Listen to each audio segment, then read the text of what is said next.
Astérix et Obélix. Ce sont des célèbres héros gaulois qui luttent contre l'invasion du Romain, avec l'aide de la potion magique.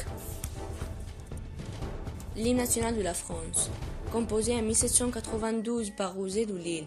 La Marseillaise a été à l'origine un chant révolutionnaire. Le 14 juillet 1785, le chant de guerre pour l'armée du Rhin est déclaré chant national, interdit sur l'Empire et la Restauration. La Marseillaise est de nouveau à l'honneur pendant la Révolution de 1830. En 1879, la Troisième République fait de la Marseillaise un hymne national. La Marianne symbolisait la liberté de la République française. Son visage est dessiné sur les timbres et son buste se trouvait dans les mairies.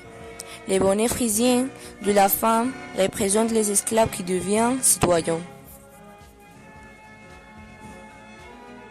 L'un des symboles les plus célèbres de Paris, la Tour Eiffel, imaginée en 1884 par Gustave Eiffel, fut inaugurée par l'exposition universelle en 1889.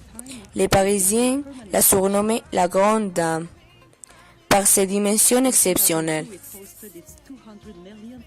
Le coq gaulois. Le coq est de nos jours la représentation du peuple français, symbole religieux au Moyen Âge, représentation de l'identité nationale pendant la Révolution, symbole de la résistance et du courage pendant la Première Guerre mondiale. Le drapeau tricolore de la France est l'emblème national de la République. Il a été dessiné par Jacques-Louis David en 1794, mais son origine remonte à la Révolution française de 1789. Les couleurs rouges est les couleurs de l'or et flamme. Le bleu, symbole de la grandeur spirituelle. Le bleu est adopté comme les couleurs des rois de France. Le blanc est traditionnellement associé à la monarchie française.